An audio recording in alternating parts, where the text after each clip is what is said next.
আশা করি তোমরা যেটা থাম্বনেলে দেখেছো ওটা শুনে ভিডিওতে ক্লিক করেছো, আশা করি বুঝতেই পারছো। হ্যাঁ হ্যাঁ, ভাবতে পারো ন্যাংটো ছবি। মানে এরা দুজনে মিলে কি করছিল জানো? ব্লু ফিল্মের শুটিং করছিল পয়সা রোজগার করার জন্য। না হলে এই গোপন মুহূর্তে এরকমভাবে কেউ ক্যামেরা ধরে রাখে? ফোগলা কি জানতো যে একসময় গামলা চলে যাবে আর এইগুলো দিয়ে ব্ল্যাকমেল করবো? বিয়ের ফটো অবধি ঠিক ছিল, খাট বিছানার ফটো দুনিয়ার জায়গায় ভাইরাল হচ্ছে। নিশ্চয়ই সে নিয়ে আমিও কথা বলবো। তার আগে ইন্ট্রোটা দিয়ে নি, মাথায় তো এখন আকাশ ভেঙে পড়ছে। কাল থেকে ভিডিওটা করবো ভাবছি, করে আর হয়ে উঠছে না। তো সাজানো উপসংসার চ্যানেল থেকে আমি অপর্ণা তোমাদের জন্য নিয়ে আসলাম আরও একটি ভিডিও।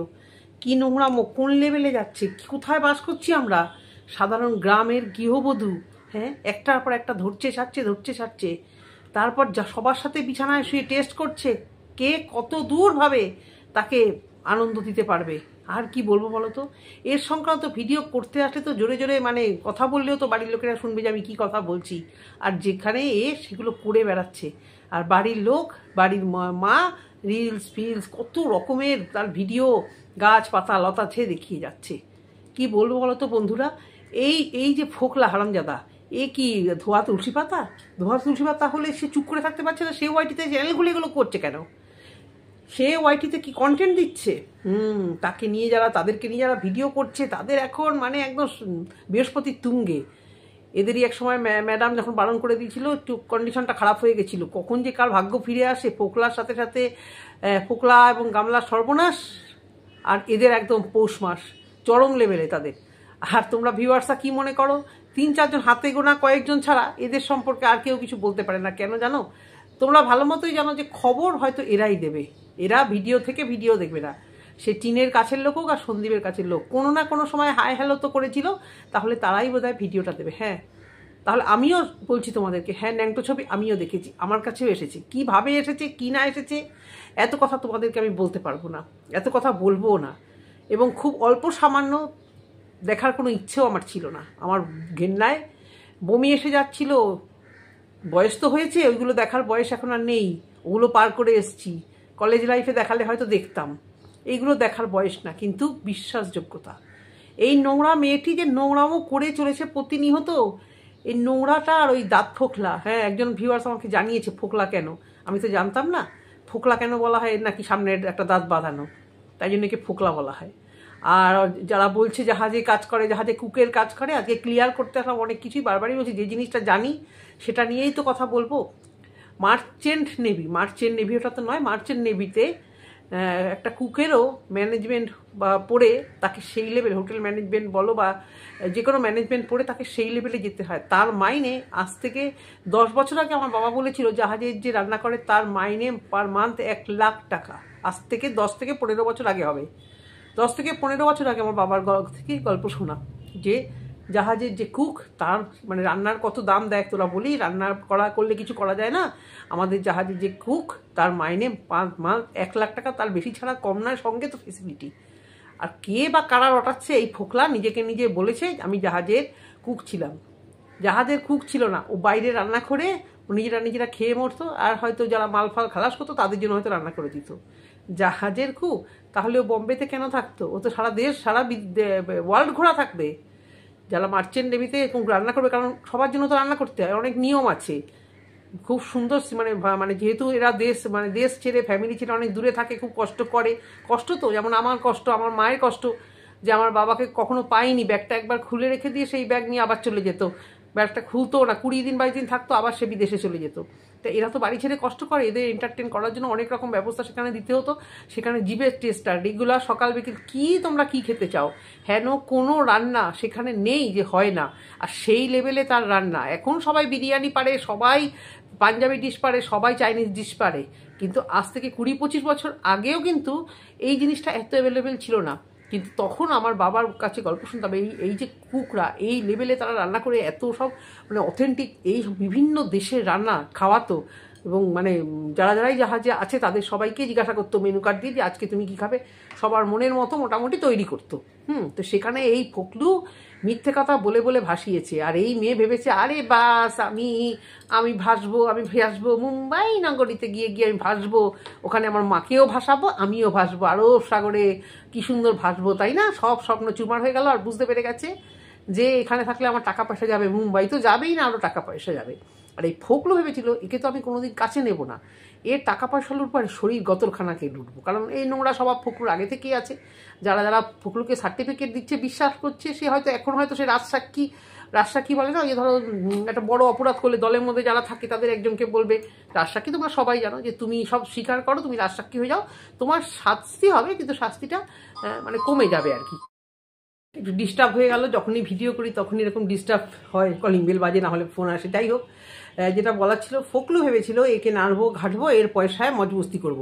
মাঝখানে ঢুকে পড়লো এর বাড়ির লোকজন, মানে টিনের ফ্যামিলির লোকজন, তারা টাকাটি আত্মসাৎ করছিল, যার জন্য ফোকলু দেখলো আরে বাস, এ তো গয়া ভেস পানি মে, আমার টাকা পয়সা আমি যাকে মানে ভোগ করার জন্য হাত ধরে টেনে বার করেছি, এ তো টাকা পয়সা বাপের বাড়ির দিকে দিচ্ছে, আর বাপের বাড়ির লোকগুলো কি কম জীব লকলকে?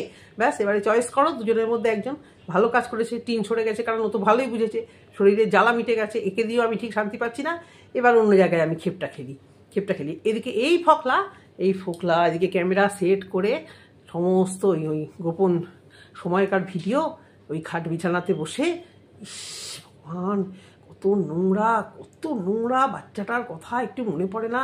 কোথায় বাচ্চাটাকে এখন একটা এডুকেশন দেবে, একটা বাচ্চাকে এখন তৈরি করার জন্য, মানে পড়াশুনো করার জন্য দৌড়দৌড়ি করবে, সেখানে হাজবেন্ড খারাপ, শাশুড়ি খারাপ, শ্বশুর খারাপ।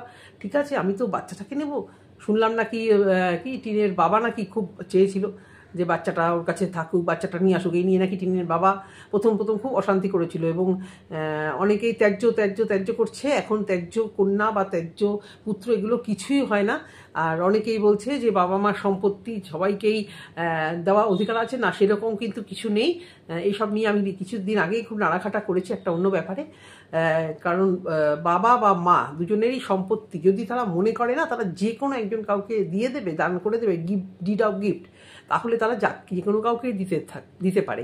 এক্ষেত্রে এমন কোনো ম্যান্ডেটারি নেই যে টিনকে দিতে হবে, ওর দাদাকে দিতে হবে, ওর বাবা মার এটা ডিউটি, না সেটা পারে না। ওর বাবা মার যাকে যেতে ইচ্ছা করে তাকে দেবে। আর এই সম্পত্তি থেকে বঞ্চিত করাটাকে এটা একটা ঘুরিয়ে ত্যায্য পুত্র বা ত্যায্য কন্যা করা। এখনকার দিনে যেটা মানে আগেকার দিনে যেরকম ত্যায্য কন্যা করিলাম, ত্যায্য পুত্র করিলাম, এটা হয়, এটা এখনকার দিনে আমাদের দেশ থেকে উঠে গেছে। এটা বাংলাদেশে হয়তো এখনো আছে, আমাদের ইন্ডিয়াতে এই ত্যায্য পুত্র ত্যায্য কন্যা এখনো এই জিনিসটা নেই। সম্পত্তি থেকে বঞ্চিত করা মানেই জানা যাবে যে সে, তাকে আমি এরকম মানে ত্যায্য পুত্র ত্যায্য কন্যা করলাম। তো সেই দিক থেকে এর বাবা মা ওকে হয়তো থ্রেটনিং দিয়েছিল যে তুমি আমাদের দাও টাকা পয়সা, নাহলে তোমাকে আমরা বঞ্চিত করব, নাকি জানি না। কারণ এই মিচকে মেয়ে, একে যতই খোঁচানো হোক, যতই এর ভিউয়ার্সরা ভালোবাসুক, একে ভালোবেসে কিছু ক্রিয়েটাররা কথা বলুক, স্পিকটি নট, এত মিনমিনে মিচকে বদমাইশ, বুঝতে পেরেছ? আবার কলিং বেল, কি অবস্থা না সত্যি। যাই হোক, এই ফোকলু যে আরও কত গুল খিলাবে, যে আরও কত বেচবে, আর মানে এ নাকি মনিটাইজেশন অফ করে লাইভটা করেছে, আবার ভিডিওগুলোও কি মনিটাইজেশন অফ করে করবে, তার কি এগিয়ে টাকা নেই নাকি? একসময় বারণ করেছিল টিনকে, তুমি ভিডিও করো না। আমি বুঝে পাই না, এরকম নোংরামো ঘরে ঘরে করে, কিন্তু কত বড় ডিসপারেট এই অসভ্য মেয়েটি, এই অসভ্য নোংরা মেয়েটি, এ ডেলি ব্লগিং করছে এবং এই সমস্ত নোংরা কিচ্ছাগুলোকে বেচছে এবং এই নোংরা জিনিস টাইটেল দিচ্ছে।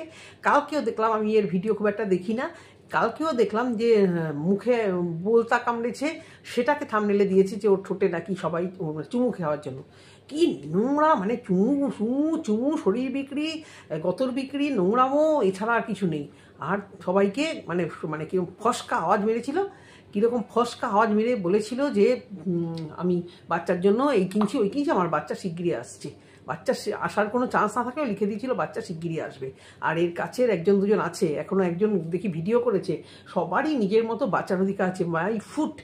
মাই ফুট নিজের মতো বাচ্চা, এইটা বাচ্চা, হ্যাঁ, একটা বিবাহিত বউ, বাচ্চার মা, একজনকে ধরছে, একজনকে ছাড়ছে, একজনকে ধরছে, হ্যাঁ, এদের গাড়োতে থাকা উচিত। কিতনে আদমি থে সর্দার, 16 আদমি, হ্যাঁ, এবারে যখন গাড়োতে থাকবে, এবার আমাদের পক্ষের বলা উচিত যে কিতনে আদমি থে সর্দার, ধরে টেনে গাড়োতে ভরে নিয়েছে, গাড়োতে কিতনে আদমি থে।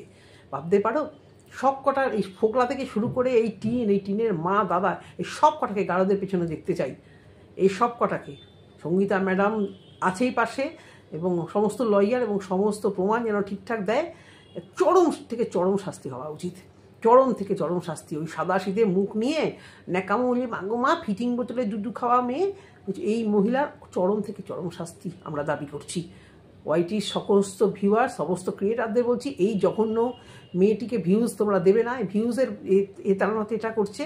আর ফোকলাকে ভিউজ কি দেবে না তোমরা? তোমাদের সবার প্রচণ্ড কিউরিসিটি, প্রচণ্ড ভালো লাগে ফোকলাকে দেখতে, মানে শুনতে চাও আর কি, কিউরিসিটি। দেখো এই সমস্ত দেখার জন্য তো মানুষ ভিড়বেই, যার জন্য কণিকারা আবার শুরু করেছে। দেখছে ভালো ভিডিও, কেউ দেখছে না নাও, কিন্তু এই বাজারে তো এখন আর এসব দেখবে না, কারণ কণিকাদের এই ঝগড়াতে মানুষ সেই অর্থে কিউরিসিটি তো মানে সেই অর্থে পাবে না। কিছু কিছু না থাকলে তবে গিয়ে কণিকাদের ওখানে সবাই হুকি মারছে, দেখি আজকে ননদ কী বললো, দেখি আজকে কণিকা কী বললো। কিন্তু যেখানে এইরকম গরমা গরম কন্টেন্ট, হ্যাঁ মানে বলছি না, ক্রিয়েটারদের এখন মানে বৃহস্পতি একদম তুঙ্গে। মন্দিরা যেরকম মানে খেয়ে সবাইকে খাইয়েছিল, এও কিন্তু তাই নিজেরাও খাচ্ছে এবং প্রচুর কন্ট্রোভার্সি ক্রিয়েটারদের মুখে সুন্দর করে খাইয়ে দিচ্ছে। আর লে হালুয়া, আর রইল বাকি নোংরা ফটো, ও একটু আমিও দেখতেও চাই না। যারা নোংরামো করে, যারা নোংরামো মানে এতটা নোংরামো, ভাবছি কোন যুগে আমি আছি, কোথায় পিছিয়ে আছি ভাই। আমি লন্ডনে আছি, আমি মানে লন্ডনে কি বলছি, আমি কি মানে কোন দেশকে ছোট করবো? এরকম নোংরামো কোন দেশে কারা করে বলো তো দেখিনি। এগুলো কোনো দেশ ভিত্তিক না, কোনো মানুষ ভিত্তিক না, এগুলো এক একজনের মেন্টালিটি। স্বামীর থেকে চলে আসা, ঘন্না করা, এটা কোনো অন্যায় নয়, কিন্তু একই নোংরামো। আর উল্টো থেকে ফোকলা জানোয়ার, সে আবার এগুলো ভিডিও করেছে। মাগো তোমরা বলো, ওই ফোকলার বুকের মধ্যে এই মহিলা ন্যাংটো হয়ে আগে সন্দীপ দেহ ধরে ফেলেছিল নাকি হাতে সেই হুক খুলছিল। কি বলবো বলো তো, এই সমস্ত নিয়ে কথা বলা মানে বিচ্ছিন্ন। কিন্তু কি করবো, এগুলো তো কন্ট্রোভার্সি টপিক হয়ে গেছে। এই নোংরা জিনিসটা নিয়ে কন্ট্রোভার্সি, মানে পরকীয়া সংক্রান্ত কন্ট্রোভার্সি সুপার ডুপার হিট। তো তোমরাও দেখো, আমিও বলতে থাকি, যদি ভালো লেগে থাকে অবশ্যই করে চ্যানেলটিকে সাবস্ক্রাইব করবো। টাটা।